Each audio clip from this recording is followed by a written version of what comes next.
जय माता दी। आप सभी को नवरात्रों की हार्दिक शुभकामनाएं। नवरात्रि का 5वां दिन माँ दुर्गा के 5वें स्वरूप माँ स्कंद माता को समर्पित है। माँ स्कंद माता भगवान कार्तिकेय की माता है। इन्होंने गोद में कार्तिकेय भगवान को लिया हुआ है। माँ स्कंद माता की पूजा करने से न सिर्फ संतान सुख की प्राप्ति होती है, बल्कि जीवन में सुख, समृद्धि, वैभव और शांति भी आती है। माता को पीला और सफेद रंग अति प्रिय है। माँ को कमल, गुलाब, गुड़हल के पुष्प चढ़ाए जाते हैं। माँ को केले का भोग अति प्रिय है। माँ स्कंद माता की व्रत कथा। यह कथा उस समय की है जब धरती पर तारकासुर नाम का एक दैत्य राक्षस था। तारकासुर ने अपनी कठोर तपस्या से ब्रह्मा जी को प्रसन्न कर लिया। इसकी वजह से स्वयं ब्रह्मा जी को उनके सामने प्रकट होना पड़ा। इसके बाद ब्रह्मा जी ने उससे वरदान मांगने को कहा, तो तारकासुर ने अमरता का वरदान मांगा। ब्रह्मा जी ने समझाया, तारकासुर जिसका जन्म हुआ है उसकी मृत्यु निश्चित है। इस संसार में कोई भी अमर नहीं हो सकता। यह सुनकर तारकासुर थोड़ा निराश हुआ, लेकिन वह बहुत चतुर था। उसने सोचा कि भगवान शिव कभी विवाह नहीं करेंगे और ना ही उनकी कोई संतान होगी।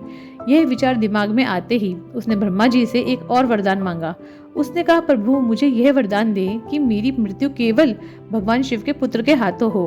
ब्रह्मा जी ने तथास्तु कहकर उसे यह वरदान दे दिया।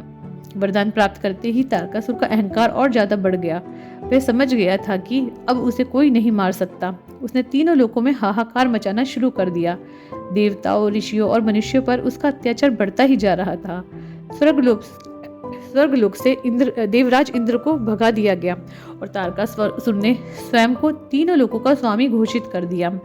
तारकासुर के आतंक से त्रस्त होकर सभी देवता भगवान विष्णु के पास गए और उनसे मदद की गुहार की। भगवान विष्णु ने उन्हें बताया कि तारकासुर को केवल भगवान शिव का पुत्र ही मार सकता है, इसलिए इसका एकमात्र उपाय यही है कि भगवान शिव विवाह करें और उनके यहाँ एक पुत्र का जन्म हो।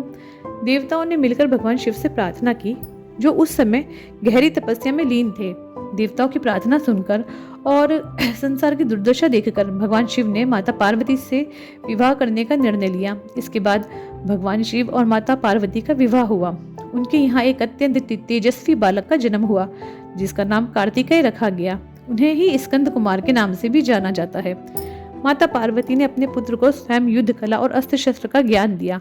उन्होंने उसे हर प्रकार से तारकासुर से युद्ध करने के लिए तैयार किया। कार्तिकेय बहुत ही कम समय में एक शक्तिशाली और कुशल योद्धा बन गए। जब कार्तिकेय बड़े हुए तो उन्हें तारकासुर का वध करने की जिम्मेदारी सौंपी गई। देवताओं ने उन्हें ये अपना सेनापति बनाया। कार्तिकेय ने अपनी मां की दी हुई शिक्षा और अपने पराक्रम से तारकासुर का वध कर दिया। इस प्रकार उन्होंने तीनों लोगों को उसके अत्याचार से मुक्त किया। भगवान कार्तिकेय की माता होने के कारण ही देवी पार्वती के इस स्वरूप को स्कंद माता कहा गया। माँ स्कंद माता सदैव अपने भक्तों के ऊपर अपने पुत्र की तरह ही ममता लुटाती है। उनकी गोद में सदैव बालक कार्तिकेय विराजमान रहते हैं, जो इस बात का प्रतीक है कि माँ अपने भक्तों की रक्षा हर पल करती है। ये कथा हमें सिखाती है कि मातृत्व में कितनी शक्ति होती है। माँ स्कंद माता की पूजा करने से संतान सुख की प्राप्ति होती है, साथ ही वे अपने भक्तों को ज्ञान, बुद्धि और चेतना का आशीर्वाद भी देती हैं।